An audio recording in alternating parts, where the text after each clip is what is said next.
The lifeguard said my son was too loud. We fought.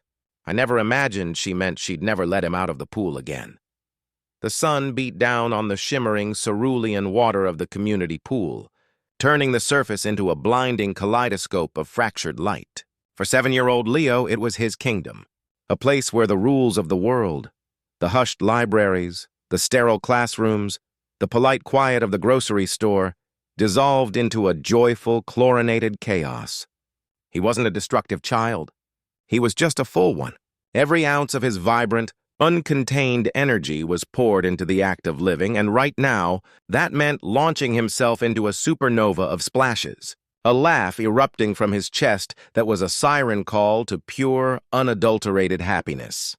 His mother, Sarah, watched from a striped deck chair, a contented smile on her face. She was a single parent, a legal aid lawyer who spent her days fighting unwinnable battles for people who had nothing left to lose. The pool was her reprieve. It was a space where her son wasn't a case file, a responsibility, or a burden. He was just Leo. And right now, Leo was a human cannonball, his small body arcing through the air before hitting the water with a magnificent, deafening whump. It was a perfectly normal moment, a beautiful one even. And then, the whistle shrieked. It was a sound that sliced through the lazy afternoon air, an unnatural, invasive thing that brought every other noise to a screeching halt. Sarah's eyes snapped toward the sound. A woman in a crisp, white lifeguard polo and a severe bun stood on the edge of the shallow end. She was pale and thin, with sharp, bird-like features and eyes that seemed to hold all the world's quiet judgment. Brenda, as the other guards called her, was new. She'd shown up 3 weeks ago and had immediately distinguished herself as the pool's most stringent enforcer, a human rule book with a perpetual frown. Brenda's cold gaze was fixed on Leo. Sarah stood up, a vague unease prickling her skin. The woman hadn't broken eye contact with her son. She blew the whistle again, a short, sharp peep, and then gestured with a stiff, accusatory finger. "Ma'am!" Brenda called, her voice as flat and emotionless as a textbook definition. "Your son is being too loud. The rules state excessive noise will result in a warning." The pool had gone silent. All eyes, it seemed, were on them. Sarah's smile faltered. She felt a flash of indignation, a familiar protective heat. "He's a kid, Brenda. He's laughing." "It's a pool. What do you want him to do, Whisper?" A muscle in Brenda's jaw tightened. "The volume of his laughter is disruptive. He's also creating a hazard with the amount of water he's splashing onto the deck." "He's splashing?" Sarah took a step toward the water's edge. "That's what you do in a pool. You splash. He's just having fun. Fun should not infringe on the rights of others to enjoy a peaceful, safe environment," Brenda retorted, her tone taking on a condescending edge. Leo, oblivious, paddled over to the edge, his eyes wide and curious. "Mom, what's wrong?" "Nothing, sweetie," Sarah said, forcing a smile. Her gaze was locked with Brenda's, a silent challenge in the air.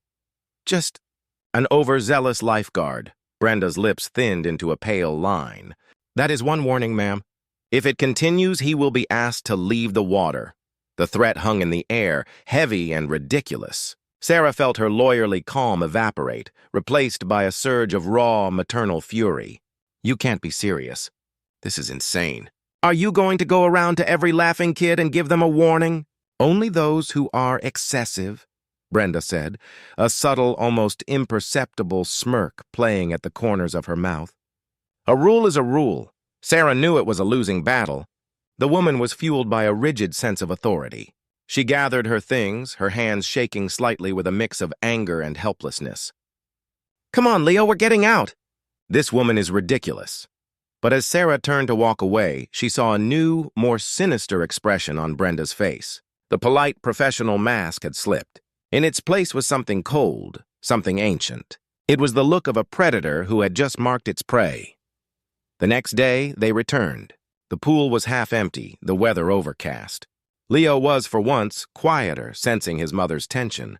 He swam with a deliberate, almost cautious elegance. He didn't splash, didn't make a sound. For an hour, everything was fine. Sarah was starting to think she'd been paranoid. And then the whistle shrieked again. Brenda was standing a few feet from their previous spot. Her eyes, however, weren't on Leo. They were on a young couple sitting by the deep end, their feet dangling in the water, giggling softly. No feet in the water while sitting on the edge. "Please," Brenda announced, her voice echoing in the quiet. "It's a sanitation risk." The couple, clearly annoyed, pulled their feet out. Brenda nodded, a tiny, satisfied gesture, and then her eyes found Sarah's. The look was a deliberate provocation. "See, I'm fair. I enforce the rules on everyone." Sarah's heart pounded. She knew it was a lie. Brenda had been watching them, baiting them, waiting for a slip-up. She was playing a twisted game, and Sarah and Leo were the only players. Over the next week, the torment escalated. It was subtle, insidious. The moment Leo's head went under the water, Brenda would blow her whistle, claiming he was holding his breath too long. If he pushed off the side with too much force, she would call out a safety violation. Every single one of Brenda's calls was directed at someone else. But her eyes never left Leo. Sarah felt her sanity fraying. She was seeing ghosts. Was that a look of triumph on Brenda's face, or just the glare of the sun? Was she blowing the whistle at the splashing kids in the other lane, or was it a reminder that Leo could not even splash? She felt trapped, a fly in a spider's web, Brenda's web. Sarah finally snapped. She walked directly to the lifeguard stand, her face a mask of furious determination. "What is your problem with my son?" Brenda looked at her with feigned innocence. "I'm not sure what you're referring to, ma'am. I'm just doing my job. Your job is to make sure he's safe, not to harass him." "You are targeting him!" "Every single day, why?" Brenda's smile was thin and cruel. "He is an exceptionally loud young man. Some might say he takes up more space than he's entitled to." The words hit Sarah like a physical blow. The unspoken subtext hung in the air, a poisonous vapor. He is too much. His joy is an imposition. "He doesn't belong here. I'm going to report you to management," Sarah seethed, turning on her heel. "Go right ahead," Brenda said, her voice dripping with venom. "They're already aware of the situation. And trust me, they're on my side." The manager, a tired-looking man named Frank, was no help. He listened to Sarah's impassioned plea, his eyes glazed over with practiced indifference. He pulled out a clipboard, a thick binder of laminated rules. "Mrs. Evans, Brenda is our most diligent lifeguard. She is a stickler for the rules. She has never received a complaint. We have had multiple complaints about your son's noise level and disruptive behavior. You must control your son, or we will have to suspend his membership." Sarah was left reeling. The complaints weren't from other parents. She had seen the same parents here for years, and they were always friendly. The complaints were from Brenda, and Frank had sided with her. The next day, as they were leaving, Brenda called out, a chilling final promise in her voice. "Have a nice day, Mrs. Evans. See you again tomorrow. Don't forget your boy. He just loves the water, doesn't he? We'll make sure he never leaves." Sarah felt a shudder of revulsion. The woman wasn't just rigid. She was something else entirely, something dark, something obsessed. The following morning, Sarah woke with a knot in her stomach. She told Leo they would go somewhere else, a water park or a splash pad, anywhere but that pool. But Leo was insistent. "The pool is my favorite place, Mom. Please? I promise I'll be quiet." "I'll be like a fish." Sarah couldn't resist his pleading eyes. She drove back to the pool, her heart a leaden weight in her chest. Leo was quiet, a ghost in the water. He didn't make a sound. Brenda watched him, her gaze predatory. Sarah, feeling the oppressive weight of the stare, decided they had had enough. "Come on, Leo," she said, her voice soft. "Let's go. We can get ice cream." Leo smiled. He swam to the edge, his small fingers gripping the plastic rail. He was just about to pull himself out when the whistle shrieked. Brenda stood on the edge, a new, terrifying expression on her face. Her eyes were not on Leo, but on the water itself. A strange, metallic shimmer rippled across the surface of the pool. The air grew thick, electric. The chlorine smell intensified, taking on a bitter, almost chemical stench. The doors to the locker rooms, the exits, the front gates, they all slammed shut in unison. A deep, inhuman groan came from beneath the deck. The water around Leo began to swirl, to pull on his feet. It was a gentle, insistent tug, but it was growing stronger. Leo's grip on the rail tightened. He looked up at his mother, his eyes wide with a terror that was utterly new. "Mom, what's happening? I can't get out." Brenda smiled, a slow, malevolent curl of her lips. She looked directly at Sarah, and her voice was a low, guttural whisper that carried over the groan of the water. "I told you," she said. "He was too loud, and I will make sure he is never, ever let out of the pool again." Suddenly, the water around Leo erupted. He was no longer trying to climb out. He was fighting to stay afloat, pulled down by an unseen force. The water wasn't just pulling, it was hungry. The metallic groan from beneath the deck intensified, a sound like a ship's hull twisting under impossible pressure. The air, thick with the chemical stench of concentrated chlorine, pressed in on Sarah, making it difficult to breathe.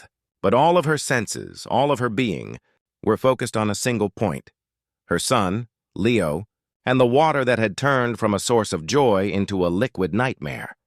Leo's small hands, which had just moments ago gripped the plastic railing with the innocent confidence of a child ready to exit, were now slipping. The water was not just pulling at his feet. It was a living entity, wrapping around his ankles and calves like tendrils of cold, relentless smoke. He was fighting it, but it was too strong. He was a small boat caught in a whirlpool, and the whirlpool was growing. "Mom!" he shrieked, his voice raw with a terror Sarah had never heard before. Sarah lunged. The deck felt strangely viscous under her running shoes, slick and treacherous. As she reached the edge, she dropped to her knees, her hands reaching out for her son's. The gap between them was only a few feet, but it felt like a chasm. Her fingers brushed his, a fleeting, desperate touch. Then, Brenda's cold laugh cut through the sound of the churning water. "It's no use, Mrs. Evans. The pool is correcting the disruption." Sarah's head snapped up. Brenda stood tall and unmoving, a statue of serene malice. The strange, shimmering light from the water reflected in her eyes, making them look like two chips of broken glass. "What did you do?" Sarah screamed, her voice hoarse. "You're insane! Help him!" "I am helping him," Brenda said, her voice a low, placid hum. "He's learning his lesson. Some people need a more immersive experience to understand their proper place." The water around Leo erupted into a violent, churning vortex. He was pulled under, his small head disappearing beneath the surface. The sight of it, the sudden, complete absence of her son, broke something inside Sarah. The lawyer, the rationalist, the mother who believed in rules and order and justice, vanished. In her place was a beast driven by a single primeval need to save her child. She didn't hesitate. She dove into the pool, a primal scream tearing from her throat.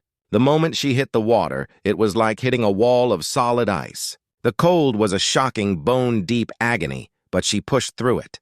She was in the vortex now, fighting a current that was pulling her down too. The water was no longer just water. It was a dense, suffocating medium, thick and resistant. It had a pressure to it that was all-consuming. She fought it, every stroke a monumental effort against an invisible, overwhelming force. She saw Leo. He was a few feet away, drifting, his small limbs limp, his eyes closed. The sight of him, so still and vulnerable, ignited a new furnace of strength inside her. She clawed her way toward him, the water fighting her every inch, wrapping around her legs, tangling in her hair. It was trying to stop her, to hold her back, but she was a mother. There was no force in the universe strong enough to stop her. She finally reached him. She wrapped her arm around his waist, pulling him against her chest. He was limp, unresponsive. Panic flared, but she suppressed it. She had to get him out. She kicked, she pulled, she fought her way toward the surface, and that's when she saw it.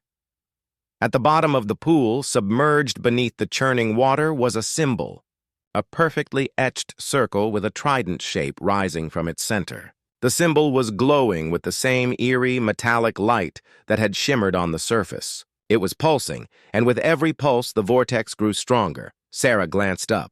Brenda was gone. The lifeguard stand was empty. The sound of the groaning machinery had ceased, and the doors to the locker rooms were open again. The pool was still, almost unnaturally so.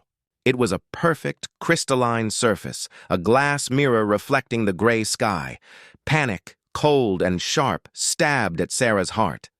Was this woman a ghost? A specter? Had she just imagined all of it? Then she felt the water around her shift. The density lessened. The current stopped. It was just a normal pool again. She didn't question it. She kicked with all her might, propelling herself and Leo to the surface. She broke the water, gasping for air, clutching her son to her chest. She climbed out onto the deck, her body shivering not from the cold, but from the raw, mind-shattering terror that had just ripped through her.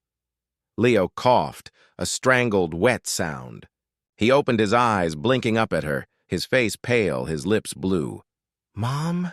The water. It was cold, he whispered, his voice thin and shaky. Sarah held him, rocking him, a sob building in her throat. She had saved him. She had gotten him out. But what she had just experienced, it was not human. It was not sane.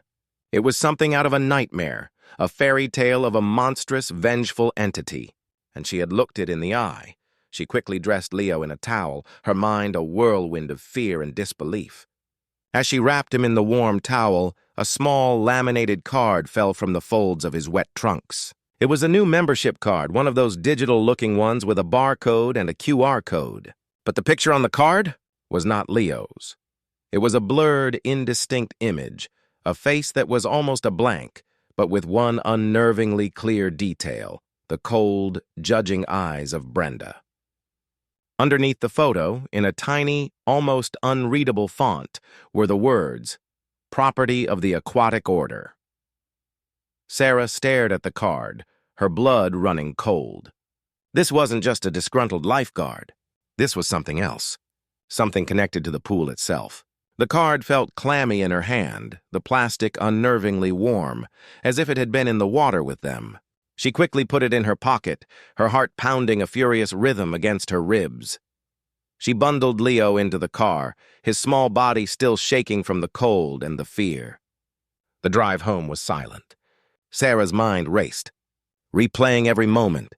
The slam of the doors, the groaning sound, the feel of the water as a living, angry thing, the symbol at the bottom of the pool, and Brenda's terrifying promise. When she got home, she went online, her hands still shaking. She searched aquatic order and lifeguard cult and pool symbol. Nothing came up.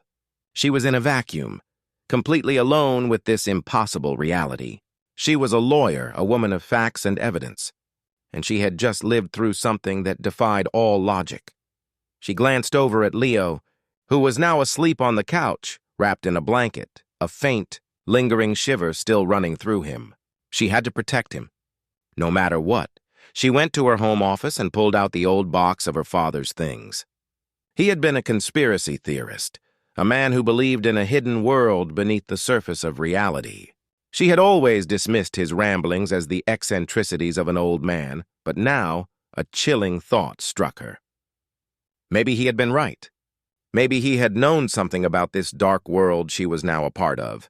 She dug through the box, pulling out notebooks filled with frantic, scrawled handwriting, diagrams of strange symbols, and maps of forgotten, obscure places. She found a leather-bound journal, its pages brittle with age. She opened it to a random page, her eyes scanning the faded ink. They are everywhere. The watchers, the keepers. They guard the places where the veil is thin, the places that can be corrupted by loud voices and impure hearts. They take the tainted and they cleanse them. They make sure they never return. The water is their domain, their sacred element, the pool. The pool is the final gate. Sarah slammed the book shut. A single chilling thought echoed in her mind. Her father had been a good man, a kind man, but his mind had been consumed by this world. He had died in a boating accident, they had said. A perfectly normal, tragic accident. But as she looked at the journal, at the symbols, at the frantic warnings, a new, terrible question formed. Was it an accident? Or had he, too, been too loud? A sudden sharp ping came from her phone, a text message. It was from a number she didn't know. The text was just 2 words, too loud. And then another text, an image. It was a photo of Leo asleep on the couch, the blanket pulled up to his chin. The photo had been taken through her own living room window. Sarah's breath hitched. She looked at her son, his chest rising and falling in the gentle rhythm of sleep. A quiet, peaceful, beautiful boy. Brenda wasn't just at the pool. She was everywhere. And she was still watching. The air in Sarah's living room crackled with a silent, invisible energy. The photo on her phone screen of her sleeping son was not just a picture, it was a declaration. A violation of every boundary, a promise of a terror she could not even begin to comprehend. Sarah's world, a fortress built of reason and logic, crumbled. The terror was a cold, sharp blade, cutting her off from every familiar notion of safety. Brenda wasn't just a disgruntled lifeguard. She was an entity, a specter, and she had just proved she could reach through the walls of Sarah's home. Sarah looked at the sleeping boy on the couch, his chest rising and falling in the gentle, rhythmic peace of a child who had no idea his life was in mortal danger. She had to act. But what could she do? Call the police? An insane lifeguard is sending me pictures of my son from inside my house after she tried to drown him with a supernatural whirlpool? She could already hear the condescension in their voices, the click of the pen on the referral slip for a psychiatric evaluation. She was alone, utterly, terrifyingly alone. Her only companion in this waking nightmare was a leather-bound journal filled with the frantic ramblings of her dead father, a man she had always considered brilliant but unhinged. Now those ramblings felt like the only truth she had left. She ran back to the office, her hands fumbling as she tore through the pages. The words, once dismissed as the fanciful delusions of a conspiracy theorist, now read like a survival guide. She found a section marked "The Watchers." They are the ones who patrol the gates. They are the front line, the enforcers. They choose their charges carefully, a vessel of impure water, a vessel of noise. They seek out the loud, the joyful, the ones whose spirits ripple and splash against the tranquil surface of their world. They are the first to make contact, the first to mark the target. Sarah's breath hitched. The vessel of impure water. It was her as a lawyer, a purveyor of conflict, a fighter. And Leo, the vessel of noise. It fit with a chilling, horrifying precision. She flipped more pages, her eyes scanning for a solution, an escape. She found a name scribbled in the margin, a phone number, and a rough address. Elias Vance, the seer of the shallow end. He will know the way. He will know how to stop them. The handwriting was her father's, but the words were a stranger's. Sarah's hands trembled as she dialed the number. A moment of clarity sliced through her panic. This was her only chance. It rang once, twice, a third time. Just as she was about to hang up, a deep, weary voice answered. "The pool is closed," the voice said. It wasn't a question. It was a statement of fact. "Elias," Sarah choked out, her voice ragged. It's Sarah. Sarah Evans. David Evans's daughter." A long silence stretched between them, punctuated only by the low hum of the phone line. "He was a good man," Elias finally said, his voice a gravelly whisper. Too loud for this world, the word sent a shiver down Sarah's spine. Elias knew. He knew about her father, about the too loud, about the order. This was real. My son. "Leo. He's been marked," Sarah said, the words tumbling out in a rush. "At the pool. A lifeguard named Brenda." Another long, agonizing pause. "I can't help you," Elias said, the finality in his tone absolute. "Once a name is on their list, there is no escape. The water is everywhere. You can't outrun the tides. Please," Sarah begged, her voice breaking. "He's just a boy, my father. Did he ever mention a way out? A way to fight?" Elias's voice was heavy with a sorrow that spoke of 1,000 lost battles. "There are no easy ways. Only a choice. You can run or you can stand and fight. But the fighting will cost you everything." Sarah didn't hesitate. "Then we fight." "Come to me," Elias said, his voice a low, urgent command. "The address is the same." "Come now. They know where you are. Every moment you waste is a luxury you can no longer afford." The call ended. Sarah's heart hammered against her ribs. She looked at Leo again. He needed to get out of this house, out of this city. She grabbed a duffel bag, threw in some clothes for them both, and slung it over her shoulder. She woke Leo gently, her voice low and calm. "Hey, buddy. We're going on an adventure." Leo, still groggy, rubbed his eyes. "An adventure? "Where are we going, Mom?" "Away from the water," she whispered. The drive was a blur of neon lights and a suffocating sense of being followed. Sarah's phone buzzed incessantly. Every text was another image of Leo, but now the photos were more sinister. One was a shot of him sleeping in the car seat, captured through the rear window. Another was a photo of the car itself, a red light glowing eerily on the dashboard with a single, black and white image of a smiling Brenda superimposed over it. Sarah drove for hours, her knuckles white on the steering wheel, her eyes darting to the rearview mirror. There was no one there, but the presence was palpable, a phantom weight riding in the back seat. The address led them to a dilapidated, remote house in the middle of a vast, empty prairie. There were no pools here, no lakes, no rivers, just dry, cracked earth and a sky full of stars. Elias was waiting for them on the porch, a gaunt, ancient man with a face like a dried-up riverbed. He was holding a glass of water. He took one look at Sarah, at the wild fear in her eyes, and then his gaze fell on Leo, now awake and looking out at the strange, lonely landscape. Elias's eyes widened slightly, a flash of recognition in them. He walked over to the car and without a word reached out and gently placed his hand on the boy's head. "The water, it is already in him," he whispered. "He is more than just loud. He is a conduit. They don't just want to cleanse him. They want to use him." Leo flinched but didn't pull away. He looked up at his mother, then at Elias, a silent question in his eyes. "What does that mean?" Sarah asked, her voice trembling. "The pool is just a gate," Elias said, his voice low and solemn. "They want to open the final one, and they need a pure vessel to do it." He led them inside, his house filled with strange, occult artifacts and stacks of old, water-stained books. He handed Sarah a small, heavy stone, a piece of obsidian polished smooth. "This is a shard of the heart of the mountain. It will disrupt their connection. It will buy you time, but it will also anger them. It will make them come for you directly." A sudden, sharp series of knocks came from the front door. Loud, insistent, Elias's head snapped up, his eyes wide with surprise. "That's impossible. We're in the middle of nowhere. How did they find us so fast?" He looked at Sarah, then at the small, frightened boy hiding behind her legs. He pointed to the pocket of her duffel bag. "The card? You brought the card with you." Sarah's blood ran cold. The laminated card she had found in Leo's trunks, the one with Brenda's face and the words, "Property of the Aquatic Order." She had forgotten all about it. It wasn't just a symbol of their malice.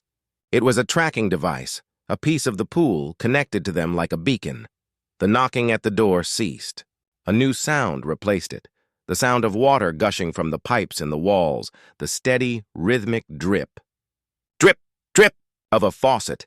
Elias's face was a mask of grim acceptance. He pushed Sarah and Leo behind him, his frail body a shield. "They're here," he said, his voice low and tight. "And they're no longer content to just watch." A low, familiar voice echoed from the walls, from the faucets, from the very air around them. It was Brenda's voice, distorted and echoing as if she were speaking from a great crushing depth. "He just loves the water, doesn't he?" she said. "The final gate is open." The echoes of Brenda's voice faded, but the chilling reverberation of her words, "The final gate is open," hung in the stagnant air of Elias's home. The sound of dripping faucets and gushing pipes intensified, a symphony of liquid dread. It wasn't just coming from the walls. It was coming from everywhere. From the ancient, dusty-looking pipes under the sink, from a single broken pane in the window, even from the cracks in the ceiling. The air grew heavy, humid, as if a storm were brewing inside the house itself.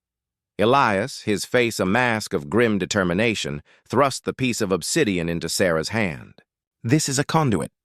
The heart of the mountain is ancient. It knows their language. You must use it to disrupt their connection to this place. Now!"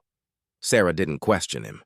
The cold, smooth stone felt like a strange anchor in her palm, a piece of solid, earthly reality in a world gone mad. She clutched it, her eyes fixed on the hallway. The first sign of the horror wasn't a monster. It was the water itself. A small puddle formed on the floor by the front door, dark and viscous like a spreading stain. It wasn't just a puddle, though. It was moving, pulsing, reaching out with tiny, searching tendrils. "Get behind me, Leo," Sarah whispered, her voice a low command. She held the obsidian out in front of her, feeling a strange warmth radiating from it. The spreading water seemed to recoil slightly, hissing with a sound like escaping steam. "It can't stand the truth of the mountain," Elias shouted over the rising roar of the water. "It feeds on quiet, on conformity, on the illusion of peace. The mountain is chaos, it is raw power. It is the opposite of them." Suddenly, a faucet in the kitchen, long since disconnected, turned on with a violent wrenching sound. A jet of water shot out, not a clear stream, but a thick, opaque torrent that coalesced in mid-air. It began to take shape. It formed a vague, humanoid silhouette, wavering and shimmering, its form constantly in motion. It was a liquid golem, a creature of pure, hostile water, and it had the cold, judging eyes of Brenda. "It's just an illusion," Sarah said, her voice shaking. "It can't be real."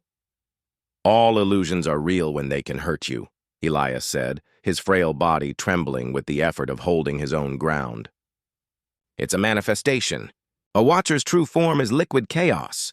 That's why they need a pure vessel to hold them." The water Brenda lunged, its liquid hand stretching out, reaching for Leo. Sarah, driven by a surge of adrenaline, swung the obsidian shard at it. The stone hit the watery arm with a flash of brilliant white light.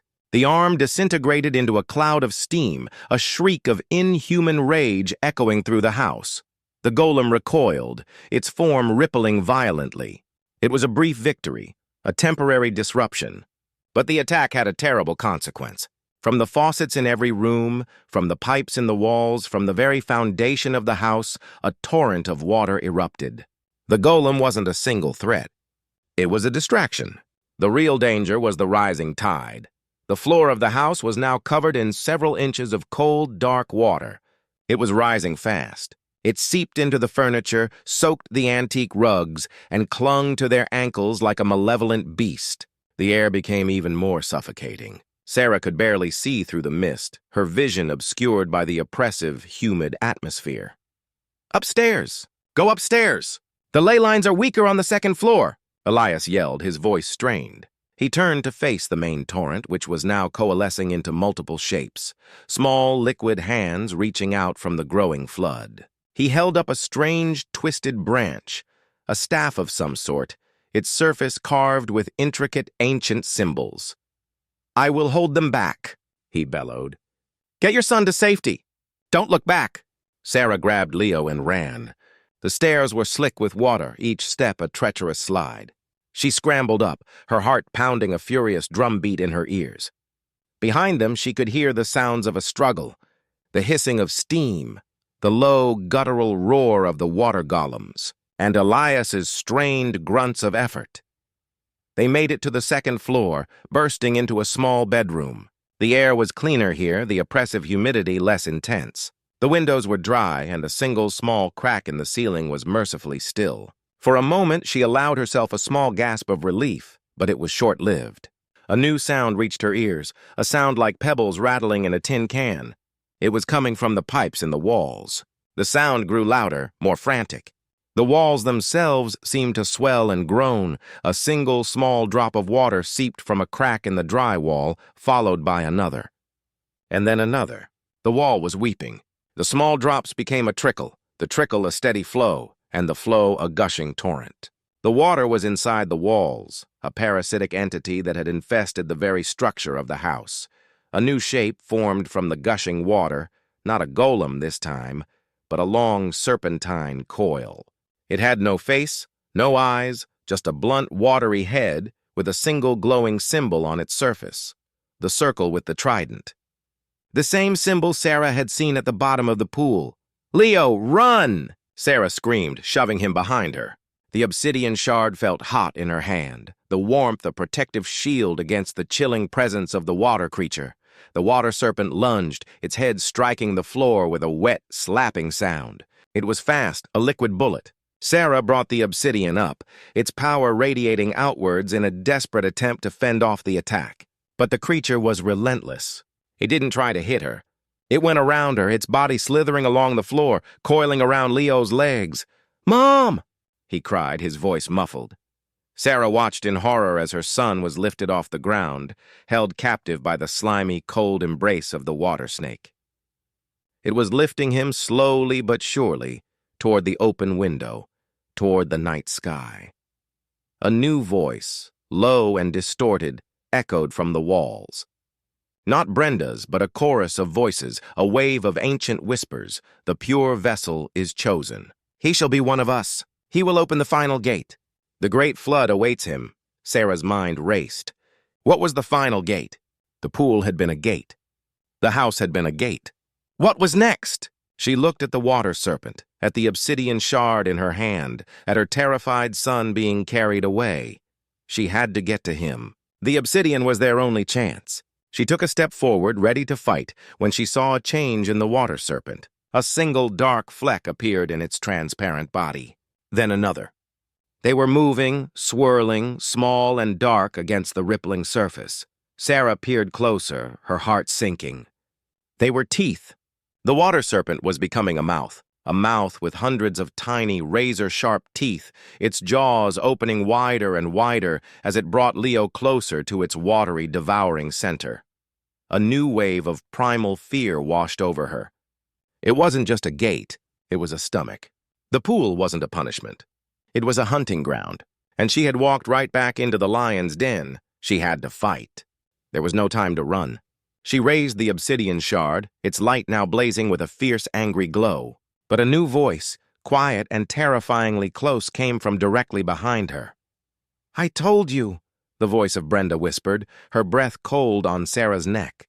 "He just loves the water." Sarah spun around, the obsidian ready, but there was no one there. The voice had come from her own shadow, a perfect silhouette of herself, darker and deeper than any shadow should be. The shadowy figure lunged, not at Sarah, but at the obsidian, the only thing that could save them. The fight wasn't just physical anymore. It was a fight against an unseen enemy, a fight for their very shadows, their souls, and the last shred of their reality. The shadowy silhouette of Sarah, a perfect twin born of fear and doubt, lunged for the obsidian shard. It wasn't a physical blow, but a cold, psychic assault. Sarah felt a crushing weight of despair descend on her, a whisper in her mind that told her it was all futile. "You are too small. Your light is too weak. The flood is inevitable." The shadow's hand, a formless smudge of concentrated darkness, wrapped around the stone. A cold so profound it felt like a burn shot through her arm. The warmth of the obsidian flickered, and for a terrifying second she felt it begin to slip from her grasp, its light dimming, the last anchor to reality beginning to fail. But Sarah was a mother. The fear was real, but so was the love. She looked past the shadow, past the crushing doubt, and focused on her son, who was struggling against the water serpent's coiling embrace. The sight of his small, terrified face, of his legs dangling in the air, ignited a new furnace of rage inside her. This wasn't just a fight for survival. It was a war for her son's soul. She would not let fear win. "No!" she snarled, the single word a jagged, concrete thing in the humid air. The obsidian blazed with renewed ferocity, its light searing the shadow's hand. The shadowy figure shrieked, a sound like 1,000 whispers screaming at once, and recoiled. It didn't disappear, but it retreated to the farthest corner of the room, a silent, malevolent observer, a manifestation of her own failing will. Sarah turned her attention back to the water serpent. It was a terrifying sight. The creature's body was a translucent coil of dark, churning liquid. The flecks of darkness she had seen before were now fully formed, jagged, obsidian-like teeth. 1,000 tiny knives swirling within its head. Its jaws were opening, a gaping, watery maw that promised to devour not just her son, but the very essence of him. "Let him go!" Sarah screamed and charged. The obsidian shard was a weapon, a shield, her only hope. She swung it in a wide arc, a desperate final blow. The stone hit the water serpent's body with a thunderous clash of light and steam.